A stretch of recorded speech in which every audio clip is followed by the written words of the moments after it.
Hey everybody, thanks again for tuning in and watching another video with me.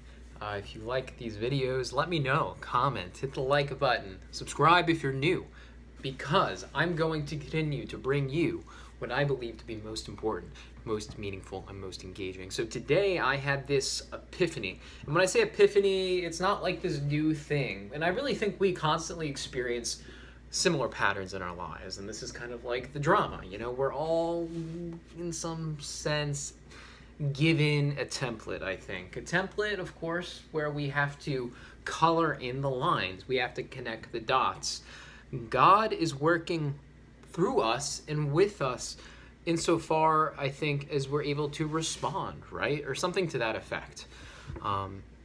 And I had an epiphany today because I was all worried about the outcome of my test. I am worried. I'm worried about getting into graduate school, where I want to go, and being able to pursue what I want to do. I'm just worried. Is it not going to work out the way I'd like it to? And I'm not always fully conscious of that worry, but I know it's there.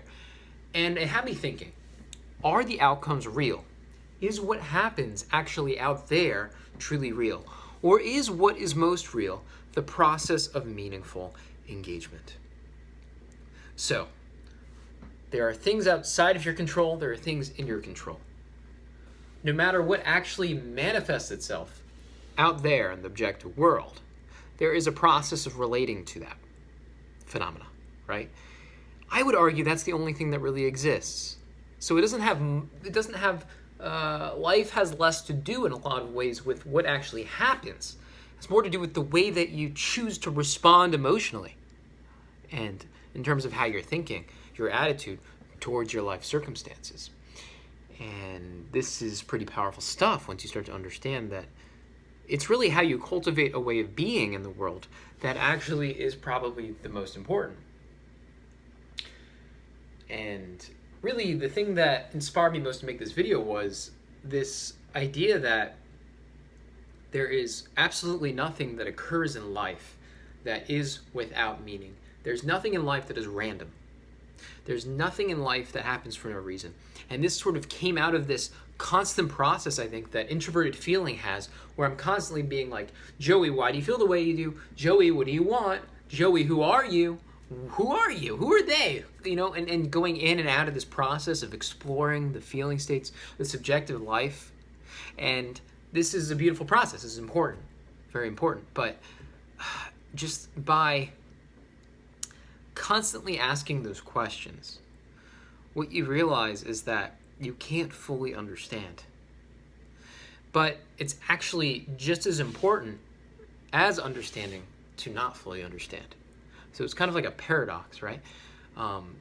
It has the reality that probably is most important is the reality of how you choose to respond to that which is meaningful.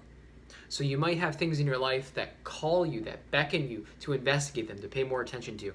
And then there's an accompanying feeling state with that process. I would argue it's how you choose to respond that can either catapult you into a life that is full of energy, full of meaning, full of vitality.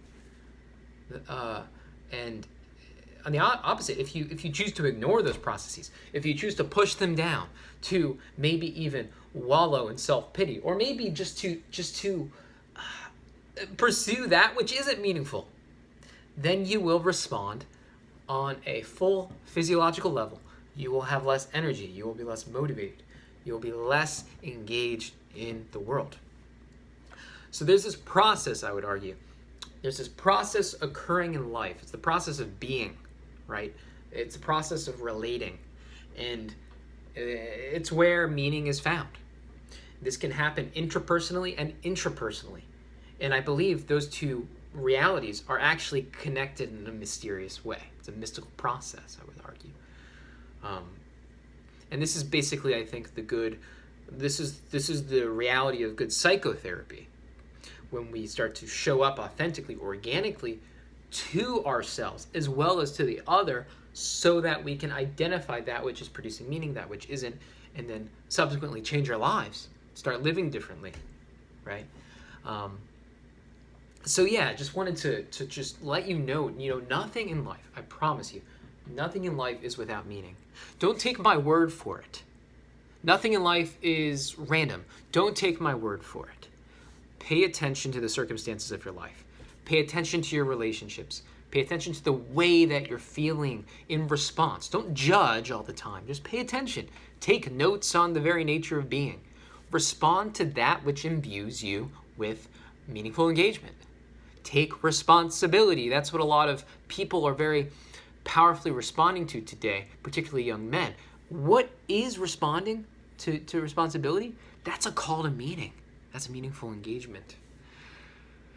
And I think that if we start to actually invest into pursuing that which is meaningful, we will feel fully related to. We will be engaged psychologically. And our relationships will take on a whole new level of life. And interestingly, probably the most fascinating part of all this is that this is connected to our physiology. There is a body-based reality here. My immune system, my endocrine system, my lymphatic system is deeply and intimately going to respond to whether or not I am emotionally and meaningfully related to and engaged in a process. End of story.